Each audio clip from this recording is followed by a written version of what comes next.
दोस्तों 15 अगस्त गुजर गया, तिरंगा फहराया गया, राष्ट्रगान गाया गया, देश के वीर शहीदों को याद किया गया और पूरे देश ने आज़ादी का जश्न मनाया।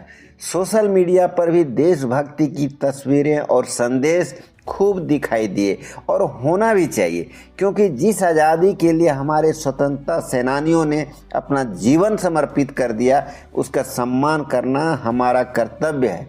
लेकिन 15 अगस्त के गुजर जाने के बाद एक छोटा सा सवाल खुद से पूछना भी जरूरी है। क्या आज़ादी का मतलब सिर्फ इतना है कि हम आज़ाद देश में रह रहे हैं?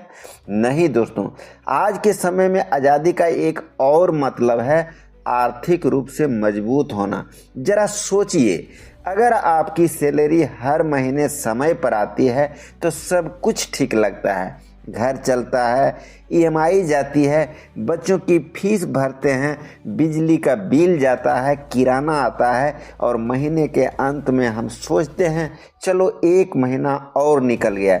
लेकिन अगर अचानक आपकी सैलरी एक महीने के लिए रुक जाए तो क्या होगा? शायद पहले 2-4 दिन कोई खास फर्क ना पड़ेगा, फिर धीरे धीरे चिंता शुरू होगी। ईएमआई की तारीख याद आएगी, क्रेडिट कार्ड का बिल याद आएगा, घर के जरूरी खर्च सामने होंगे और फिर मन में एक ही सवाल, अब मैनेज कैसे होगा? बस यहीं से हमें अपनी फाइनेंशियल प्लानिंग के बारे में सोचना चाहिए, क्योंकि आर्थिक आज़ादी का मतलब यह नहीं है कि आपके बैंक अकाउंट में करोड़ों रुपए हों।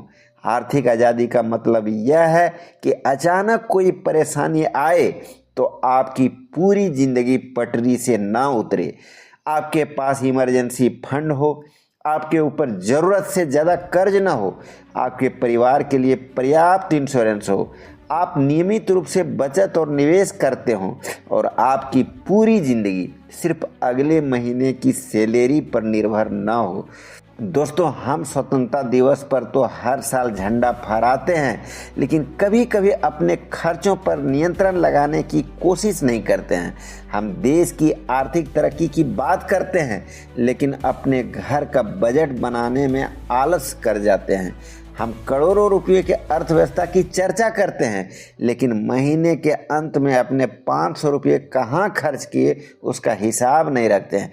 यह बात सुनने में थोड़ी मज़ेदार लग सकती है दोस्तों, लेकिन यह छोटी छोटी आदतें हमारी फाइनेंशियल लाइफ को मजबूत या कमज़ोर बनाती हैं। इसलिए 15 अगस्त भले ही गुजर गया हो, लेकिन उसका संदेश हमारे लिए पूरे साल रहना चाहिए। जिस तरह एक मजबूत देश के लिए मजबूत अर्थव्यवस्था जरूरी है, उसी तरह एक मजबूत परिवार के लिए मजबूत फाइनेंशियल प्लानिंग भी जरूरी है। आप कितना कमाते हैं यह महत्वपूर्ण है, लेकिन उससे भी ज़्यादा महत्वपूर्ण है दोस्तों, आप कितना बचाते हैं, कितना सही जगह लगाते हैं और कितना सोच समझ करके खर्च करते हैं। मान लीजिए आपकी इनकम अच्छी है, लेकिन हर महीने पूरा पैसा खर्च हो जाता है, तो इनकम ज़्यादा होने के बावजूद फाइनेंशियल सिक्योरिटी कमज़ोर रह सकती है। दूसरी तरफ इनकम बहुत लिमिट हो, लेकिन खर्च व्यवस्थित हो, नियमित बचत हो, कर्ज कंट्रोल में हो और भविष्य के लिए सही प्लानिंग हो, तो वही परिवार धीरे धीरे आर्थिक रूप से मजबूत बन सकता है और मजबूत परिवार ही मजबूत देश का निर्माण करता है। इसलिए आज एक छोटा सा काम कीजिए दोस्तों, बैठिए और अपने पिछले महीने का खर्च देखिए। कहाँ ज़रूरत थी, कहाँ सिर्फ इच्छा थी, कहाँ बिना सोचे समझे खर्च हुआ, कितना पैसा बचाए, कितना कर्ज है और अगले महीने कोई इमरजेंसी आ जाए तो क्या आपके पास उसे संभालने के लिए पैसा है या नहीं? अगर इन सवालों के जवाब आपके पास नहीं है तो कोई बात नहीं, आज से शुरुआत कीजिए, क्योंकि फाइनेंशियल फ्रीडम एक दिन में नहीं मिलती है दोस्तों।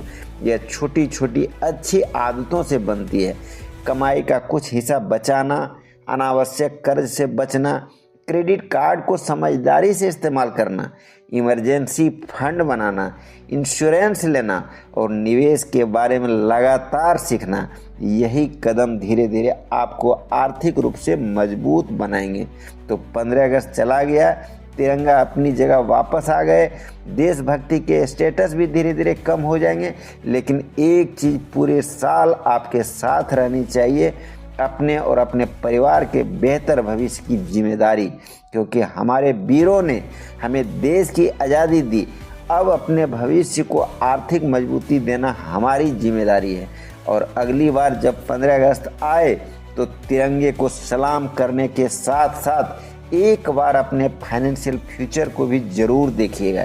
कहीं ऐसा तो नहीं कि देश की आज़ादी का जश्न मनाते मनाते हम अपने पैसों को EMI, कर्ज और बिना सोचे खर्च करने की आदतों में बांधे बैठे हैं। अगर ऐसा है तो आज से एक छोटा सा कदम उठाइए, कमाई बढ़ाइए, खर्च समझिए, बचत कीजिए और निवेश सीखिए, क्योंकि सच्ची फाइनेंशियल फ्रीडम सिर्फ ज़्यादा पैसा होने से नहीं, पैसों पर नियंत्रण होने से होती है।